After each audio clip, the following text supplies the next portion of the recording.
Hi, my name is Alyssa Lindemann, and I am a writer of songs, poetry, and fiction, in that order. About to start draft 4 of my 4th manuscript, which I will then be querying, and I feel like we should talk about the querying process. Now, we call it the query trenches for a reason, because we are all screaming into the same void. How do you even find agents to query? Great question. There are a few different websites that you can utilize to find different agents that are specific for your genre, age group, and interest. The first place you can look is Publishers Marketplace. This is a site where they post all of the brand new book deals that have been sold to publishers. Another site is called Query Tracker. The agent side is called Query Manager, and then the author side is called Query Tracker. And there's a pro version that I actually tried this year for my 3rd manuscript, Reaper, that was $25 for a year, which is not a terrible price, and gives you a lot of search functionality that you can kind of narrow down to genre and whether the agent is open, which is super helpful because a lot of times you'll look up agents and then you'll be like, oh, they're closed to queries for now. It's good to have that already listed in the actual application where you would be querying them. Another useful site is the manuscript wishlist site and also the MS wishlist site, and I will talk about those two websites more in a second. Social media is also really helpful. You can look up the different hashtags like writing community, or the querying. There's a hashtag called am querying. There's a hashtag called am agenting usually. And so you can try and find the agents on there and read about them, find their website. That's mainly X and now Blue Sky. There was a big writing community on X that you may or may not already know about. And then it's kind of half migrated to Blue Sky, and I'm on both because I'm waiting to see what's happening. But check both, see what you can find. It's really important when you're looking for agents that you not only find out if they're open to accepting queries, but that you find out what genres, age range, and kind of themes they're looking for in their submissions. Some agents might only represent adult, or only middle grade and picture books, or YA and middle grade. You want to make sure that you're picking people that are within your range for your manuscript, or you're just going to be wasting your time and their time, which is not helpful to anyone. The other thing is genre specific. Make sure if you're writing fantasy, you're pitching to someone that accepts fantasy. If it's literary fiction, you're pitching to someone that wants literary fiction, and so on. A lot of times on manuscript wish lists, they will also list out very specific things. So it might be themes or topics or similar vibes that they're looking for to other media. They often list media that they like, so books and movies. That way you can kind of compare like, ooh, am I in the same interests that they have? Sometimes things that they don't want. Like if they really don't want horror, they don't like animal death, they don't like different triggers, that if that's in your manuscript, you might want to just not pitch that agent because you know it's probably going to be an auto rejection. MS Wishlist is a little bit different. It pulls the hashtag from, used to be X. I don't know if it's still pulling from X. I'm unsure about that. But it would pull all of the MS Wishlist hashtags that agents were using and compile it all in the list that you could filter by genre. And it's helpful, but I do feel like it doesn't, especially for YA, it doesn't refresh very often. So I wouldn't make that your main source of finding agents. So you found an agent, they're open, they're the right genre, everything, now what? Query letters can be very daunting. If you find a class, like we have a local collective in town that does writing workshops and writing classes and groups, and I did take their query letter writing class one time. What I found though is that a lot of the information about how to write a query letter is super contradictory, varying from like what to put in what paragraph to how long to make something to what information you should and shouldn't put. It kind of varies. It's all over the place. One really good resource is the podcast Can You Say Shit on YouTube?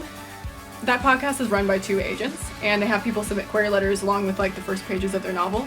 And then they read them on the podcast and kind of give their feedback of what they liked and didn't like. And they do that for the letters and the pages, which can be really helpful to listen to just to get an agent perspective on like how they look at your query letter and what they think of it. Aside from that, you can definitely Google examples of query letters and you'll find a bunch. Here's the format that I've used in the past for my query letters. Just as an example, we'll use Reaper, which was my last novel, as the information for this query letter. So first paragraph, I'm happy to present my YA fantasy novel Reaper, parentheses 90,500 words, to you for consideration. It is a standalone novel with series potential, and then you put the main themes and the shiny bits about your book that you think will really stand out. Then your next paragraph is where you'll start the synopsis of your book, and think of this kind of as the blurb on the back of the book. You'll want that first paragraph to introduce your main character and what their main goals are, and then the second paragraph will kind of expand on that and kind of line out the stakes of what's going on in this novel. I've seen variations. Sometimes people have done more than 2 paragraphs of synopsis. I err on the shorter side just because of how many queries agents receive and how quickly they might be reading through things. If there's too much text in a query letter, I feel like it's gonna just,